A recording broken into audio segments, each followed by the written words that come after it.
Hello, good morning guys और मेरे प्रियजन, मेरे सभी दोस्तों, आपको मंगल का नमस्कार है।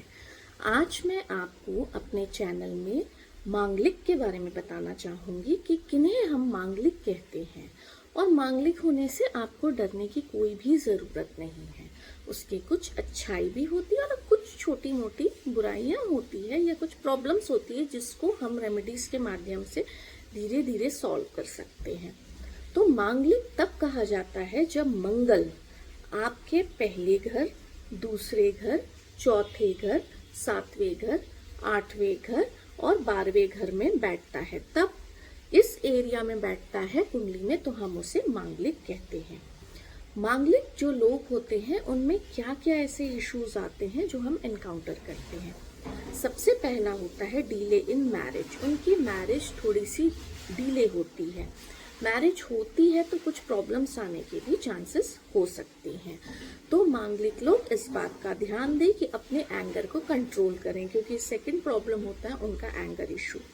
उनको बहुत जल्दी गुस्सा आ जाता है, गुस्से पे कंट्रोल रखना उनके लिए मुश्किल होता है। थर्ड होता है कि ये जो होते हैं ना, बहुत ज़्यादा डोमिनेटिंग हो जाते हैं। जिस घर में मंगल बैठ जाता है या अगर चौथे घर में मंगल बैठ गया तो वो शादी के घर को इफेक्ट करता है। वो काफ़ी डोमिनेटिंग और अपने हस्बैंड के जो पीछे पड़ने वाले लोग रहते हैं ना, वैसे टाइप के लोग बन जाते हैं।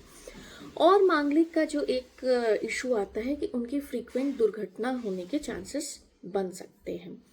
नेक्स्ट आता है कि आपके ब्लड में कुछ प्रॉब्लम आ सकती है, जैसे ब्लड में इम्प्योरिटीज आना। ये सब मांगलिक लोगों के जो इश्यूज जो होते हैं वो आते हैं बेसिकली। पर आप लोग डरिए मत, क्योंकि मांगलिक के जो इफेक्ट्स होते हैं वो एज अनुसार, जितनी एज बढ़ती है धीरे धीरे कम होने लगते हैं। मांगलिक को एक और इशू आता है जिससे मांगलिक डर जाते हैं, बट ऐसे डरने की कोई जरूरत नहीं है, क्योंकि मांगलिक लोगों को फिजिकल ओरिएंटेशन बहुत ज्यादा होता है। तो अगर आप किसी मांगलिक की मांगलिक से शादी करवा दे तो ये सब चीजें सबसाइड हो जाती। इसीलिए कहा जाता है कि मांगलिक के मांगलिक से शादी करवा दो। बट क्योंकि अब जो है समय बदल गया है, चीजें बदल गई है, लोगों के विचार बदल गए हैं, तो इसमें मांगलिक के भी जो दोष हैं, कुछ चीजें रिलेवेंट रहती है और कुछ चीजों को समय अनुसार सबसाइड हो जाती है। इसीलिए ऐसा जरूरी नहीं है, अब मैं कहना चाहूंगी कि मांगलिक की मांगलिक से ही शादी कराना है। आप कुंडली में देख लीजिए कि उनके नेचर कितने मैच कर रहे हैं। नेचर मैच करना बहुत जरूरी होता है। एक बहुत गुस्सैल व्यक्ति का शांत व्यक्ति से कर ले तो नेचर अपने आप मैच हो जाता है। तो बहुत सारी ऐसे चीजें होती है। अब मांगलिक आपके में है, उसकी अच्छाइयाँ क्या होती है? आप बहुत फियरलेस होते हैं, आप बहुत करेजियस होते हैं, एनर्जेटिक होते हैं। जो काम को आप पकड़ते हैं वो आप पूरा करने की कोशिश करते हैं मांगलिक लोग।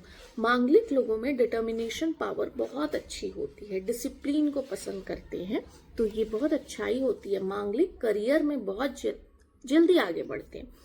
ऑफिस एरियाज में थोड़े ट्रबल्स आने के चांसेस बन सकते हैं मांगलिक दोष के कारण, बट उसका निवारण भी होता है। अब हम आते हैं निवारण के साइड में। हनुमान जी बोलते हैं ना, संकट मोचन, तो ये जो है संकट को हर लेते हैं। तो हमको जो है हनुमान चालीसा पढ़नी चाहिए, हनुमान जी की पूजा करनी चाहिए ट्यूसडे को। हनुमान जी का जो बीज मंत्र होता है, जो मैं अपने स्क्रीन पे भी शेयर कर रही हूँ और बताना चाहूंगी, ओम क्राम क्रीम क्रॉम स भूमाय नमः करके ये जो बीज मंत्र है इसको रिसाइट कर सकते हैं 108 बार। आप फास्टिंग करें ट्यूसडे को। एक कुंभ विवाह होता है, वो भी परफॉर्म कर सकते हैं। एक पॉट के साथ कोई जो होता है विवाह, उसको परफॉर्म कर सकते हैं। वट विवाह भी होता है वृक्ष के साथ, वो भी आप परफॉर्म कर सकते हैं।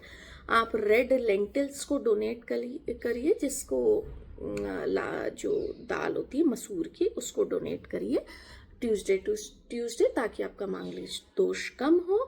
आप सिंदूर ऑफर करें जैस्मिन के तेल के साथ ट्यूसडे को, और हनुमान चालीसा पढ़े। हनुमान जी में जो पावर है वो तो सब कर लेते हैं। Last but not the least कि एक केसर का गणपति जी आता है, वो अपने घर में रखिए, उनकी पूजा करिए।